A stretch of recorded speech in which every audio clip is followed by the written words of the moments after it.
I'm Tammy Vindange, your host for Executive with a Cause. Today on the show, I welcome Petr Adamek, the CEO of the Canberra Innovation Network. Today, we're going to chat about the good, bad, and hard things about running a not-for-profit.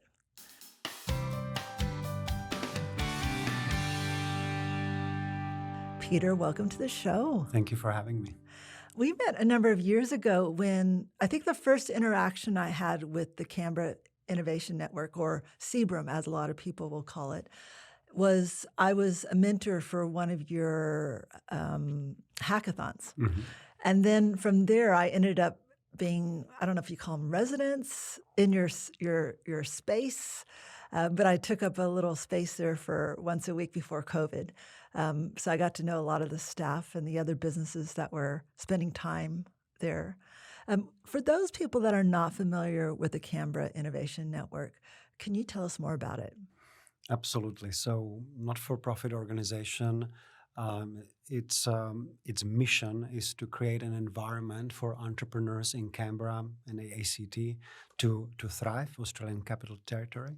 That is, we are supported by the local government, by the territory's government, but also we were founded by a group of universities, higher education institutions, and research institutions in this territory. So they came together in about 2014 to create this network so that they can leverage it and they can contribute to it. And the government came to the table with some base funding and with space. So the space you visited and you were part of, that's provided to us by ACT government, and we curate the environment there so that entrepreneurial people, innovators can use it to start and to progress fast or fail fast on their mission to change the world through an entrepreneurial idea. So that's in a nutshell why we exist and what our purpose is. And we run a number of programs or connect a number of programs in the ecosystems that can help people do that. Hackathons, that's one area, and collaborative innovation sessions, but we also have a co-working space. We are supporting or directly running accelerator programs and an incubator space, and a number of events in the ecosystem where people can connect to each other and can build a company that can change the world. The startup world, as most people would recognize it, is not usually aligned with not-for-profits. And so the fact that the government has largely funded this entity is kind of unusual, I think, from, if you look around the world and you look at these incubators. What was their mission in terms of recognizing there was this need locally that they needed to support it as much as the community? Yeah, I would say that not-for-profit is a known instrument in stimulating the startup environments around the world. It's part of the new way of supporting local economic development, as opposed to creating greenfield industrial parks or business parks. We are now trying to support the local community to come up with ideas and solutions that can gain traction and can make the community wealthier, basically more prosperous, and this kind of focus on this endogenous drivers of economic growth that's happening around the world, and it's typically in a situation of what we call market failure, where you as an lone entrepreneur don't have the resources, don't have the money and the quick access to capital to be able to hire professional consultants and people and expertise you need for your business. So innovation networks, incubators, they are the environments in which these resources are brought together, and sort of your time to expertise is made shorter. So not-for-profit as an instrument that stimulates this is a known way to do it. In the ACT, it was particularly important to find a way how to get people with business ideas off the ground, because we are government town. The business of government is a major employer here, and we need to diversify the economy towards more knowledge-intensive industries, and we have all the predispositions here for it. But still, we want the companies to grow at a faster pace than it would be possible without an organization like the Canberra Innovation Network. So what kind of businesses do you support through this organization? That's a great question. We always start by saying we are sector agnostic, so it doesn't matter from which walk of life or where your solution is, but we are looking at the innovation potential for your business. So if you want to open a restaurant or a traditional business that services the local community, we would probably not see a fit. We are looking for people who have ideas that can have global impact. So if it's in the restaurant area, can you come up with a solution or a technology that can be available to all the restaurants to make them more productive or more digitized, etc. So that's it. That's in a nutshell. And we of course try to lure entrepreneurs from all walks of life. So researchers, students, whether they already work in existing government entities, they may have an idea how to make things better, how to improve services that may be applicable around the world, and we want them to be able to have a place where they can start it. What percentage of the companies you work with right now are IT focused then? I would say 100%, because we are in the age where digital is just omnipresent. But if we kind of talk about categorizing companies, it would be probably quarter or 1/3.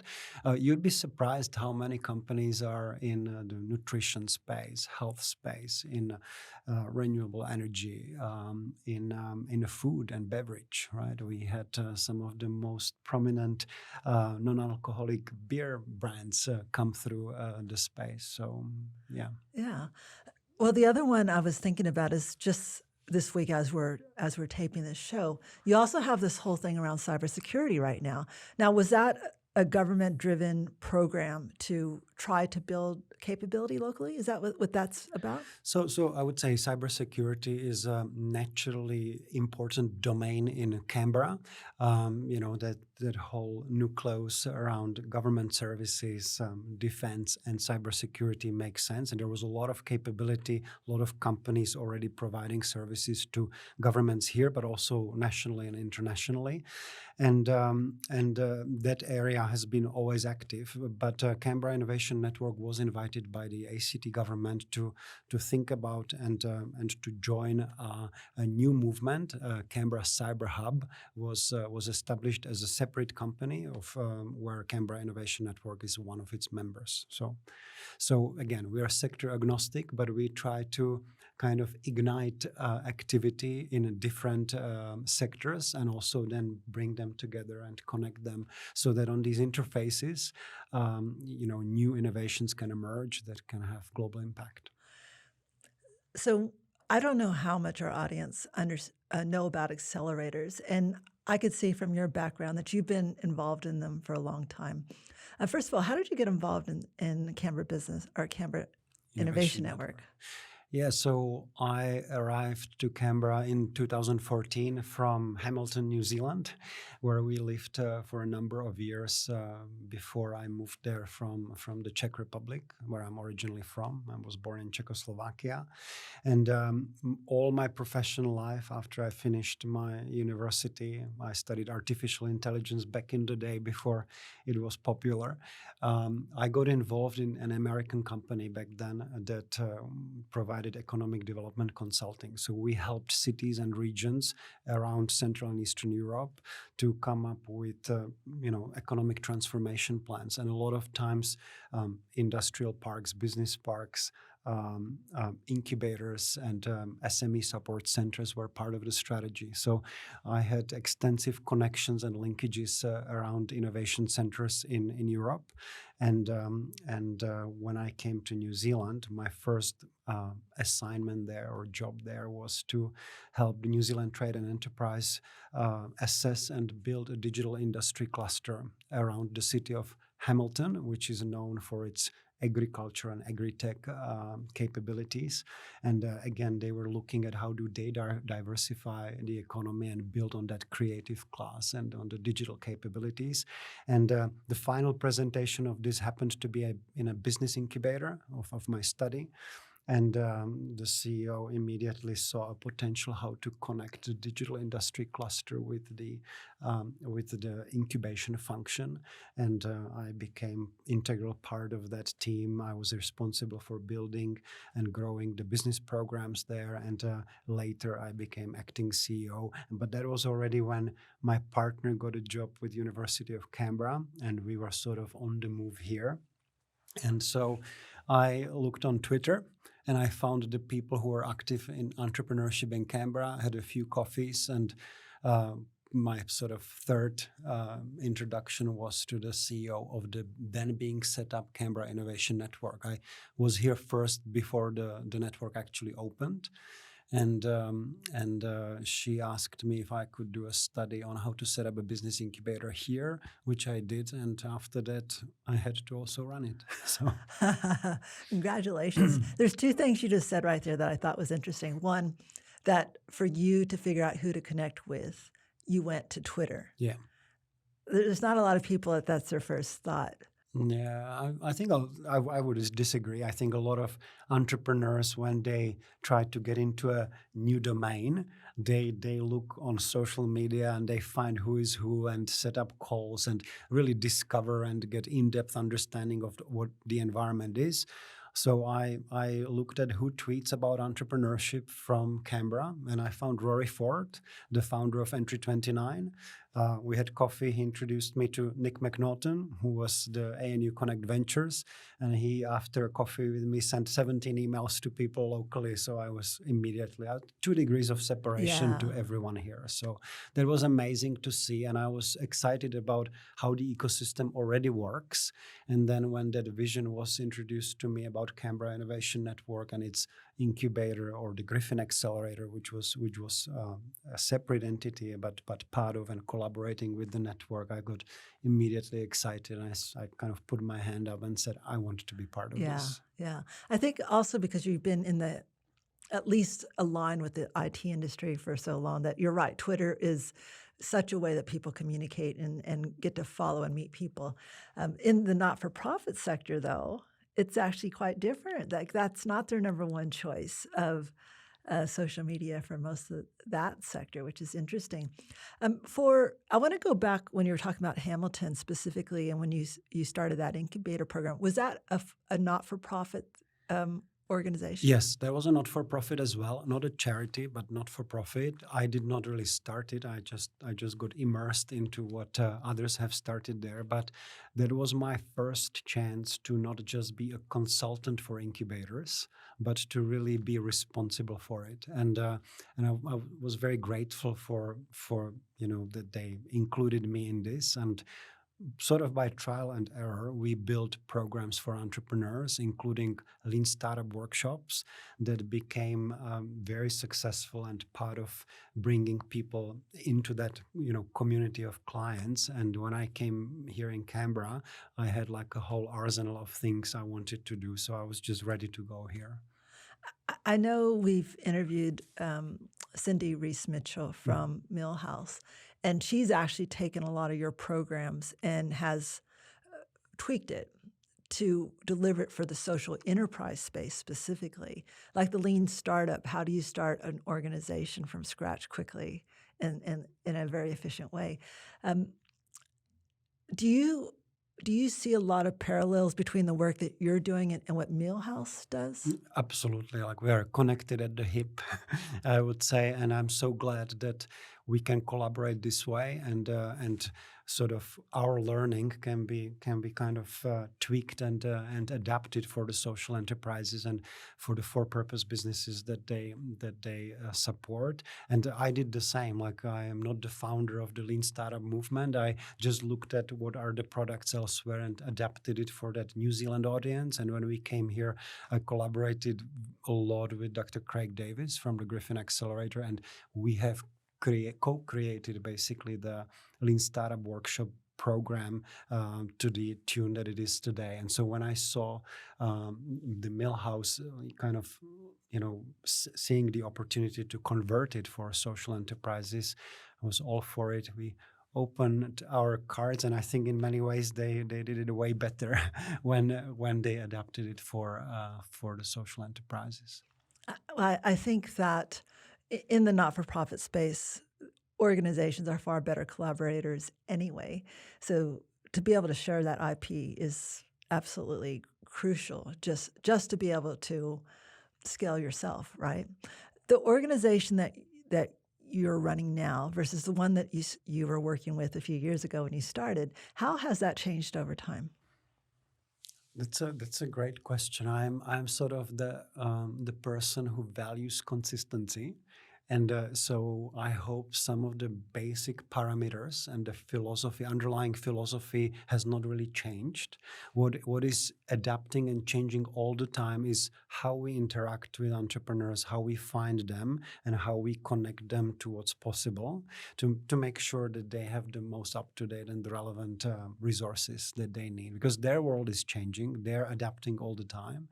And but again, that the community needs some stability, and if you kept kind of launching new incubators every other year, and you lost the people, the skills and the structures and programs, I think it would be more difficult for people to kind of build on that momentum that can come from a broader consistency and brand awareness. So how is the organization different? 2014, nobody knew what Canberra Innovation Network was. And the first years of activity for any not-for-profit, it's basically defining who you are, as not seen by you, but also as perceived by your clients and stakeholders and by the community. So we went through phases where people would know us and experience us as the hackathon people, or the co-working space, or the accelerator program, or the First Wednesday Connect, which I haven't mentioned yet, but it's a major component of our activity in this city. It's monthly gathering for anyone interested in innovation, from mentors all the way to students, investors, SMEs, government people, etc. And it's a fantastic melting pot where you can build like a docket of meetings for a whole month for yourself if you are starting a business, and that will just take you to the next stage. And when I talk consistency, first one was July 1, 2015, which was basically coincides with the date when I started to work full-time for the Canberra Innovation Network, and last one was this week, and there will be another one, and we have not missed one since that July 1, 2015, and so thousands of people have been through these networking events, and literally almost 1,000 pitches. There's 60-second pitches, so you only have 60 seconds to tell the world what you need, what you are doing. And that's enough for people to kind of connect with you. So I believe, how is the organization different? It has, many people go through it. Every cohort is different of the accelerator, of the Idea to Impact program or other programs. We have also change and rotation in staff, but the core philosophies stay the same, and we empower entrepreneurs. Our impact is through them. It's not through us and what we do. We exist to support them. I know when you said you haven't missed a Wednesday, you pivoted during COVID when we weren't allowed to gather. So there was this virtual version of it that you managed to keep going. I have to say that you and I both probably attended, far more networking events than we can possibly count. And most of our audience probably the same. The one thing that strikes me as very different about that event is the energy in the room is contagious. Like having all these entrepreneurs with hope of doing something amazing, and then the opportunity to tell people, I need a co-founder, I need funding, I'm looking for an expert in this space. We're about to launch. Would you like to try it? Like just that 60-second opportunity to share with the world what they're doing. It's just, I've never been to any networking event like that. It's incredible. It is. I am energized from it every single time, and including when it was virtual, which was a massive kind of surprise to me, because I thought this is all a little bit medieval, right? We all come together. Pre-COVID, it was normal, right? We all come together and we kind of talk really quickly with each other, show each other what we have, how we can help each other. So there's something really human about this marketplace for connections, and I thought in the virtual space it will be more difficult to achieve, but no, this was probably always the highlight of my month from working from home.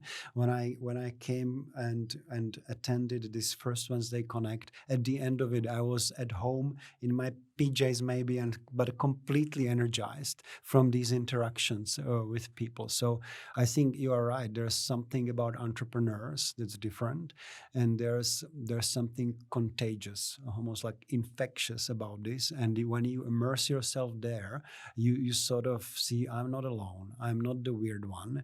Others also want capital. Others also need software developers, etc. And here is a person who can help me, and just feels you are not building a company from your bedroom or garage by yourself, but at least once a month you can meet 250 other people, and it's always different people, right? That beauty of the networking is that it keeps rolling, and every time there's new people and new blood, and they feel like we all did when we first came there.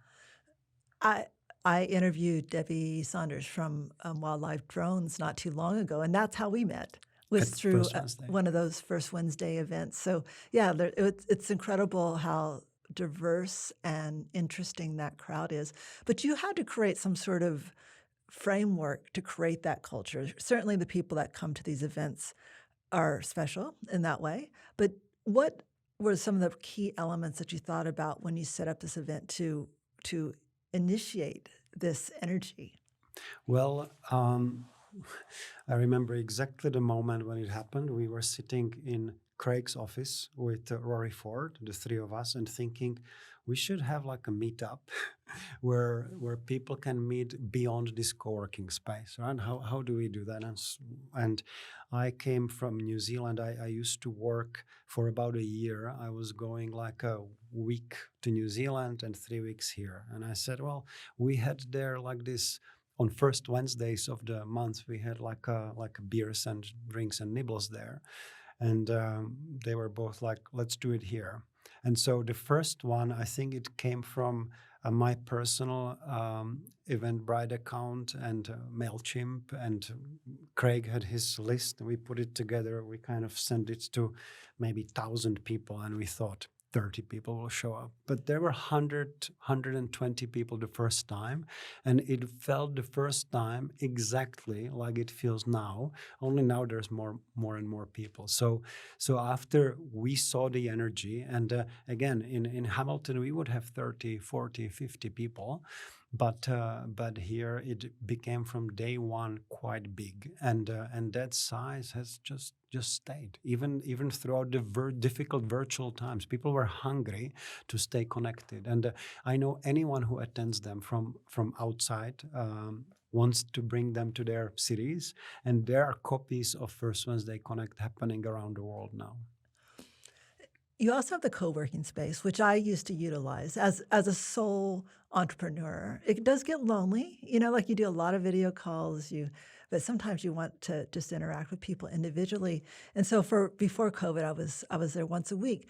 Now, what makes it different than other co-working spaces, like as an example, I was using one of the commercial spaces when I was working from Melbourne a couple of weeks ago, just because I needed a quiet space. No one talks to each other there. No. at those commercial ones. And you hear that when people say, "Oh, they're going to go to Bali or wherever, and they're just going to meet people at the Whatso or the whatever space they decide to use."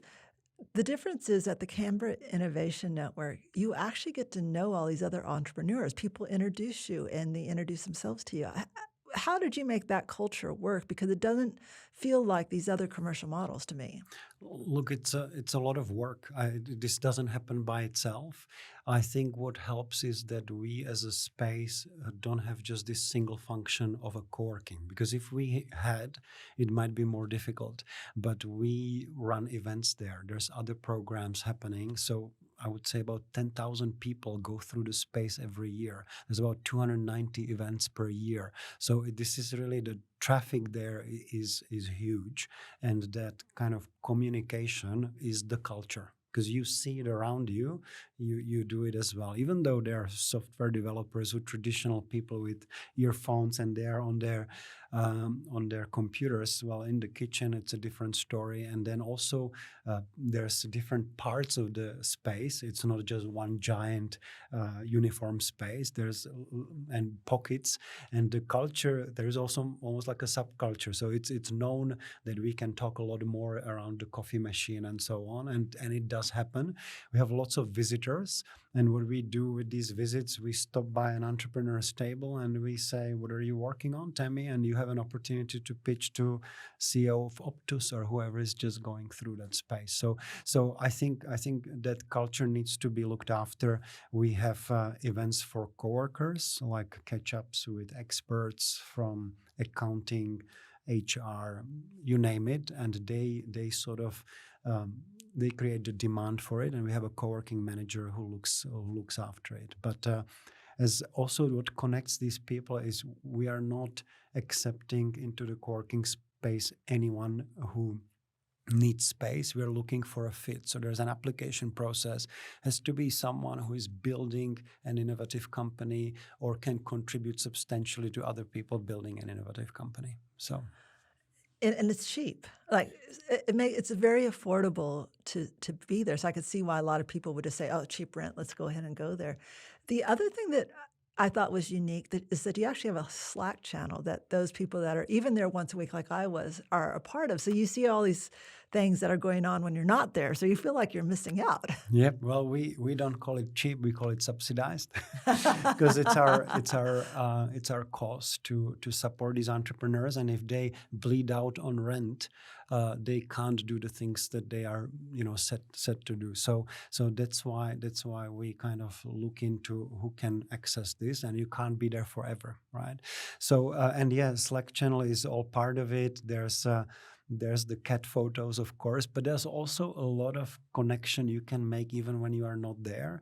And if you are coming there one day a week, which is a great way to kind of get introduced to the space, and a lot of people still have their lab or workshop or garage, and they can use the space once a week. But thanks to this, the Slack channel, you know everyone, even when you are physically not there with them on the same day. Yeah. And I also found like the other thing was your staff were actively introducing me to people within the space that Absolutely. they thought would add value or we could help each other. Mm-hmm. Like that was something that you don't see in these commercial models. I guess the other question I was just thinking about was in terms of the co-working space itself, what percentage of the people that are physically there are actually a part of one of your funded accelerator programs where they're getting some sort of investment, I guess, in them, versus those that are just like me, that were just entrepreneurs wanting to connect?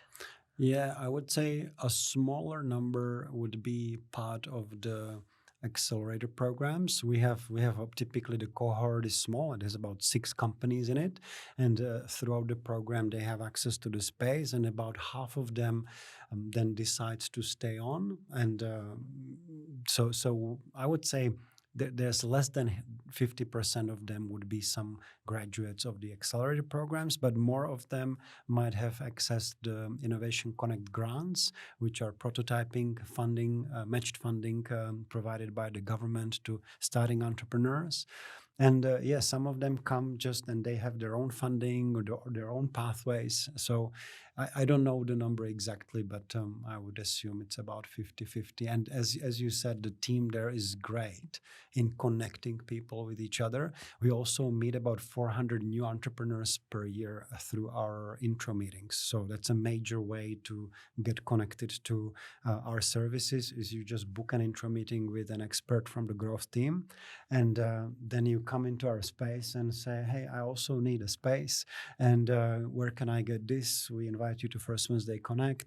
I'm at this stage, so the growth team expert says, well, you could be eligible for this grant. Look at this info session, etc. So people get very quickly introduced to the whole range of services, and many of them use all of them, and some people use just some of them, but everyone knows in the co-working space what's available to them. Given the number of entrepreneurs you see, both through the program and even the Wednesday Connect, how do you measure success?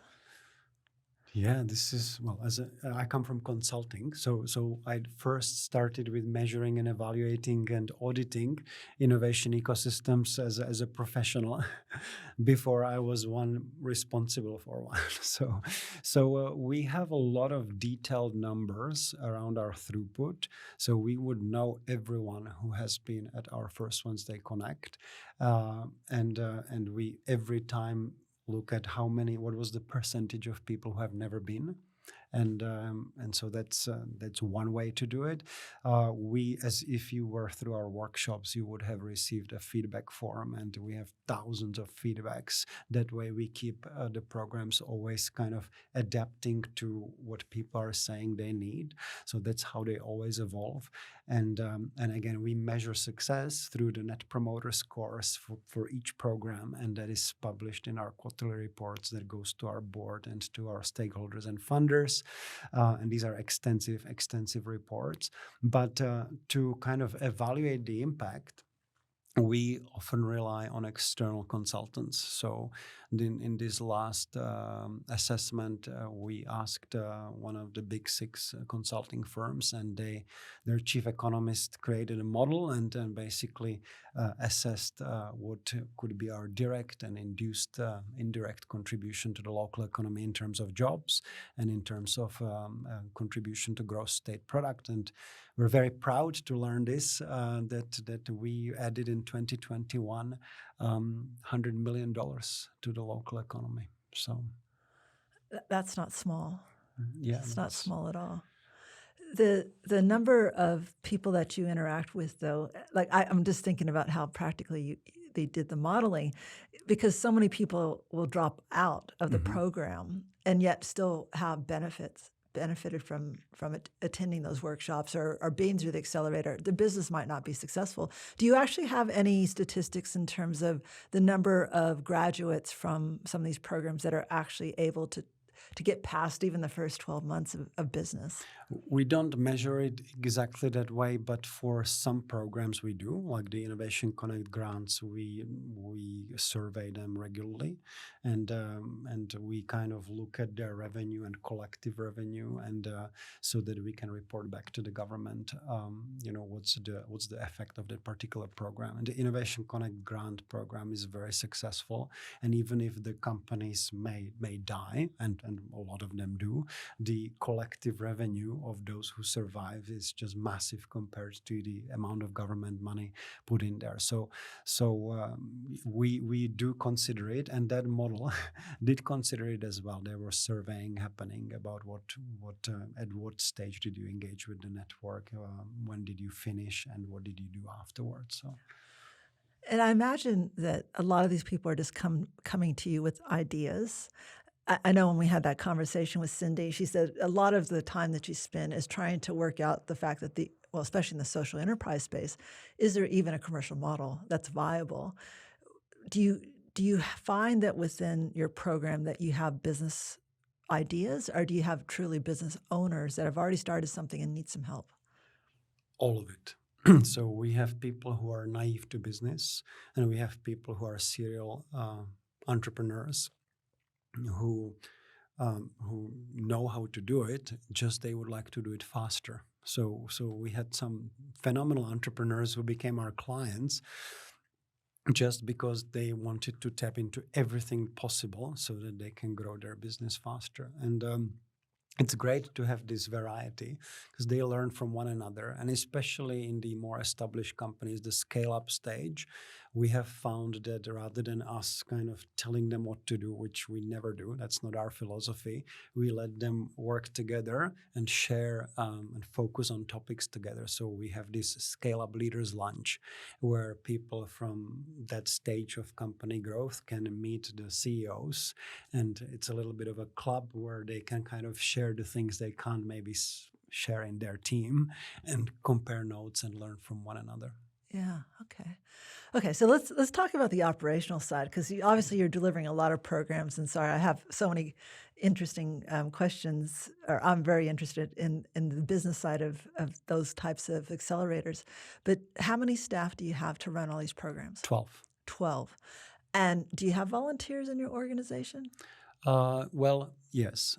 They are not in our organization, but sort of on the outskirts of it. And it's typically the mentors. So when you came to be a mentor at the hackathon, we didn't pay you. You volunteered that. And through different channels, people who are maybe already established in business, they want to come back, give back, or they're looking for investment opportunities, or just are experts in a domain where we happen to run an event, we would find contact and try to get them to be part of these events and or pair them up with entrepreneurs. So volunteers are mentors.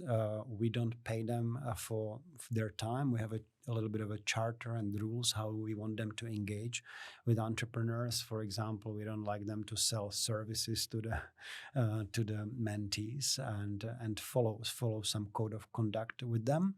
So looking after this network and maybe bringing them together regularly so that they can, share, compare notes, and grow their collective capability on how to coach and mentor people. That's what we do.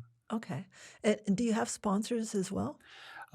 Yes, we call them gold partners. So we're looking for a longer-term commitments. We have 3 big corporates that provide us different in-kind services, cash, or expertise. We also have sponsors for particular events. So let's say we run a space hackathon and we approach space industry organizations to consider being a sponsor. There's a set amount. It's a one event. There's kind of what you get out of it. What's your opportunity? How you can engage with the hackers and with the audience, and that happens a lot. And then as far as your employee team, what kind of skills do you have for the accelerators or just all the programs? It's pretty diverse. Yes. So first of all, I'd like to say I have a phenomenal team. I have the privilege to be working with people who are absolutely fantastic. It comes a lot of times to the executive leadership, and so I'm very fortunate to have fantastic COO and fantastic general manager of growth programs, so they together are sort of managing and curating and I would say upgrading the knowledge of people on how to do these things. Craig is extremely experienced as an angel investor, as a former entrepreneur, researcher, so he's so knowledgeable, and the team that works with him, the growth team, just sources a lot of the skills, I guess, and the knowledge and capacity from him, but also they add a lot of value by bringing their own new angle. Skills we're looking for. I think you cannot be an introvert in this space because the communication intensity is intensive. So if you are an introvert, you will be out of your comfort zone because you have to deal with a lot of entrepreneurs. So communication number one, but the general business overview is plus technical as well, because a lot of these conversations can be technical, but we really want the diversity of people so that we can connect the right mindsets with the right mindsets. And then we have the operations team that looks after the co-working space, marketing, and there we look for thinking outside of the box. This is not a standardized process. They are creating the process. So these people have to be creative. They have to have tolerance for failure, tolerance for peak performance at peak times. And they need to be collegial, supportive of each other. We invest a lot in offsites, getting the teams aligned, well-being check-ins, all these kind of things you need to have so that the team is healthy, safe, and can deliver and be there to support the entrepreneurs, because it's a support work, and that can be hard sometimes. And a bit entrepreneurial themselves, right? Absolutely. And that's why there is a bit of a turnover as well, because they kind of get the itching and I want to try it myself, and they join other startups, they join other initiatives. So as an employer, we have to be attractive enough to be able to bring in new people, and we have to be comfortable enough with them kind of getting out of the nest fairly soon, and that's happening. Recognizing that you do get government funding, who's on your board? So our board is representative of our foundation members. So that's the Australian National University, University of Canberra, Canberra Institute of Technology, CSIRO, and UNSW Canberra. So each of them has a director seat, but we also have an independent director.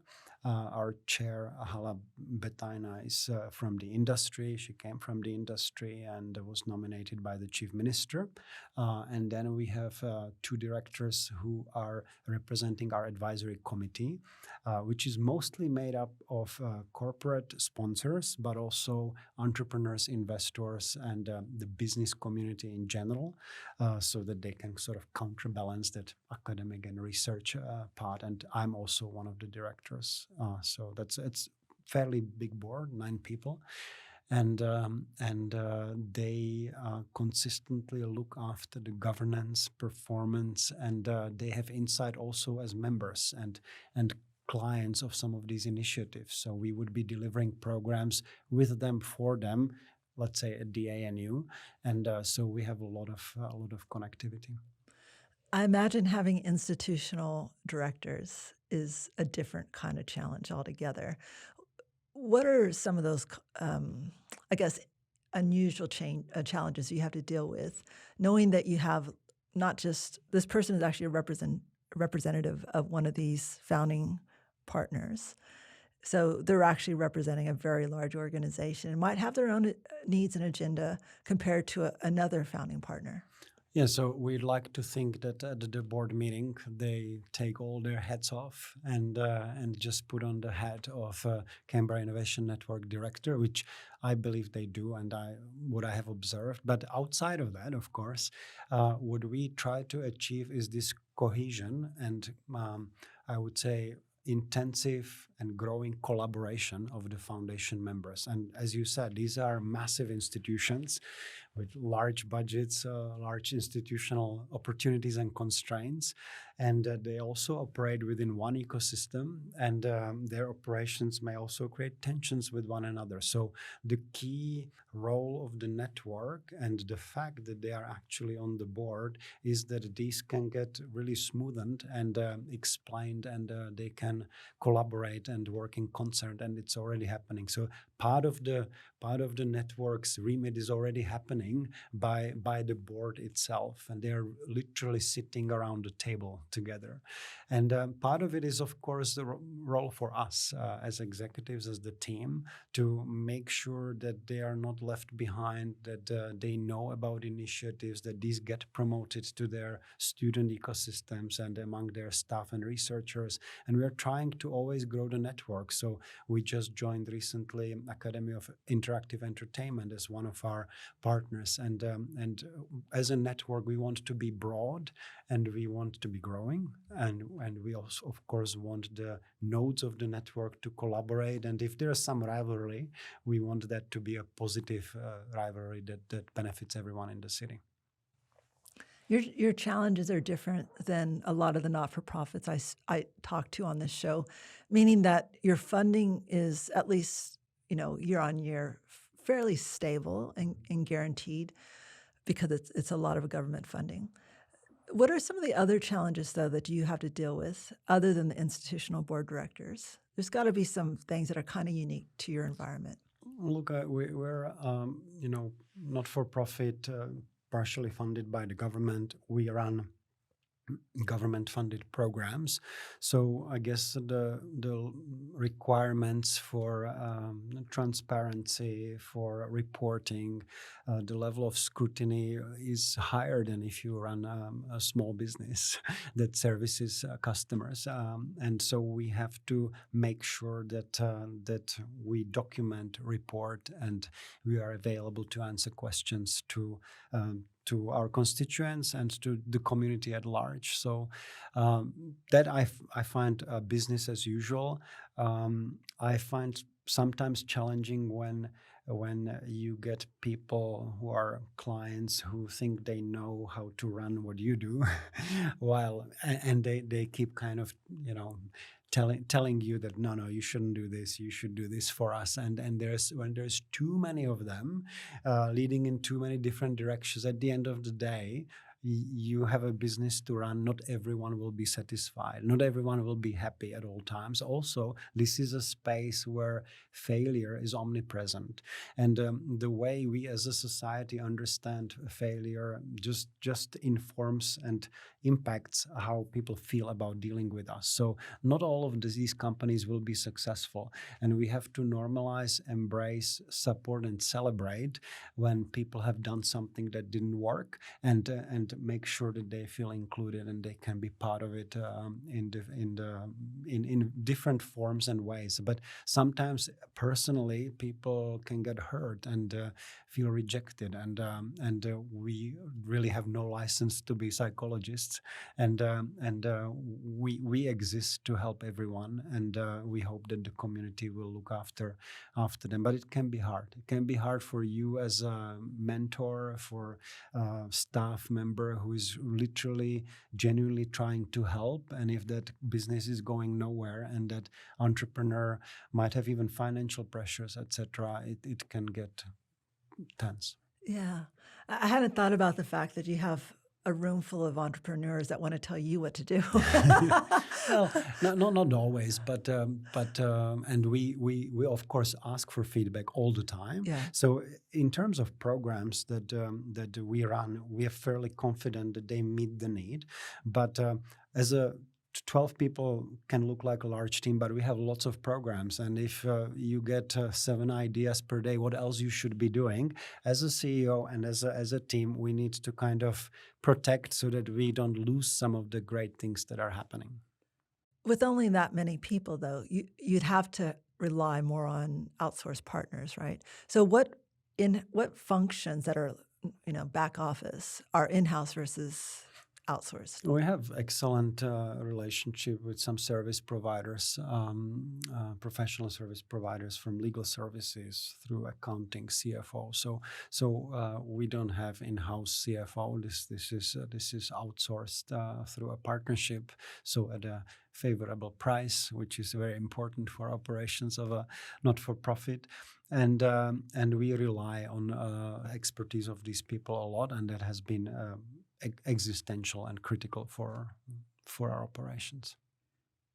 I think a lot of charities and HR as well. Oh, HR too. HR. We have Okay. HR expertise, and although we run the things in house, having access to the HR expertise is just amazing. Yeah, it's always interesting to see what the organizations choose to outsource from a back office point of view. Obviously, your front line needs to be in house, but for the back house, I think it differs, right? Like an organization like a charity that might have a lot of transactions probably couldn't consider outsourcing everything from a finance perspective. And someone who has a large frontline staff would not necessarily be able to outsource their HR. So it's always interesting to see how. Yeah, so we have a COO who's responsible for the domain, but she has access to a team, and I forgot also IT. Outsource IT. The more we talk about it, like the more I see how outsourced we are. Actually, we focus on the things that cannot be outsourced, which is the main purpose of the network, working with the entrepreneurs. Yeah. We try not to outsource those, but we provide a hosting environment for other initiatives and organizations who do something for entrepreneurs as well. And that's 50-50. So we really host a lot of other organizations to help entrepreneurs. Now, I know you just been on a very nice holiday. There's the challenge with having an organization of that size is oftentimes you don't have the ability to remove your hat when you need to take a break. Tell me how you learn to delegate in those situations, because it is so hard when you only have 12 FTE. Yeah, and I have traditionally not been good at it. I have been good in the wrong thing, which is like going in and helping people with their jobs, and I really enjoyed it and loved it. And it was a bit of a process, and I got coaching on how to do that, and I'm very grateful for that.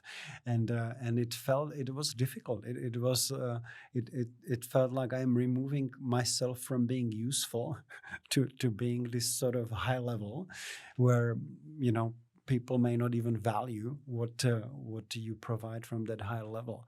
And so that was a process I went through, and I'm so glad I did it. And only really this long service leave holiday has enabled me to see how wonderful it is to be able to have that team that can literally exist without me for extended period of time, and how it kind of opens the opportunity for me to take on new things that can bring the next horizon opportunity for us.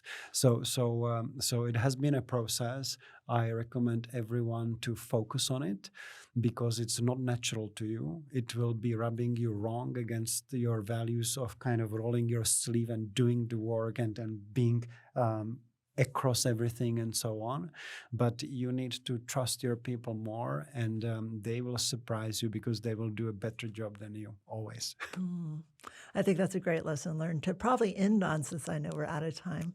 Petr, was there anything else you just wanted to share with our audience? Look, I am not a typical not-for-profit leader. I came from private sector, and I always say this is my first real job, because I was always entrepreneur, one of the sort of co-owners of whatever I was doing.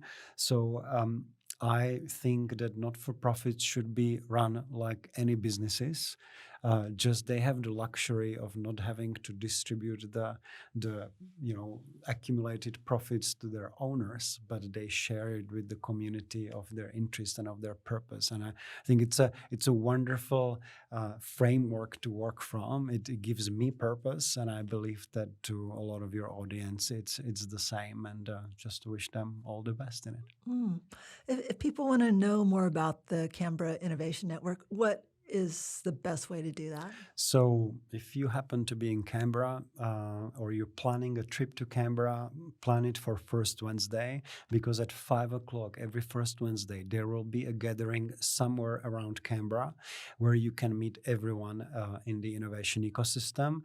You go on CBRIN.com.au. That's where you can register for any of our events. That's where you can also learn a lot about our programs. And if you happen to be here outside of First Wednesday, you can always drop in and have a desk at the co-working space. And we are, of course, also accessible virtually to share lessons learned and connect with other innovation centers around the world, because our entrepreneurs have global ambitions and they may be traveling to your country, and they may need to locate themselves somewhere where it's a like-minded environment. So we're always open to that. Excellent. And if somebody wanted to connect with you personally, is LinkedIn the best way? LinkedIn is a great way. Yeah, okay. Petr, thank you for everything you shared today. There's been some interesting lessons from being in such a different sector of not-for-profits that I think we haven't shared for on the show yet. So thank you for sharing some of that. And also thank you for the work that you and your team do for actually prompting up a lot of businesses that need that extra help. You know, the number of startups that have just, maybe they didn't succeed through that process, but the learnings from that and the network they've created just by being in the same space is certainly good for them personally and as business owners, but for the general community as well. So thank you for that work that you and your team do. Thank you, Tammy, and thanks for having me.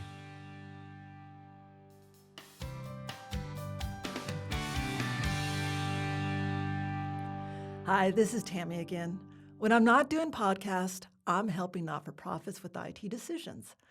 The question for this week's IT in Plain English segment is, what is the difference between a student management system and a learning management system? A student management system, or a SMS, or sometimes called a SIS, is primarily used for administration purposes for a training or educational organization. They keep track of student records, like courses they take and test results. In Australia especially, they are used by registered training organizations, or RTOs, for the required reporting related to government funding. A learning management system, or a LMS, on the other hand, is more like a virtual classroom that it focuses on learning specifically. It usually stores pre-built courses and related materials such as videos or interactive quizzes. While the primary focus of each kind of system may be clear, in reality, their functionality often overlaps depending on the vendor. So how do you decide if you should invest in an SMS or an LMS? Well, I recommend you first look at your strategic objectives for the investment. If it's to reduce manual administration processes, then look at an SMS first.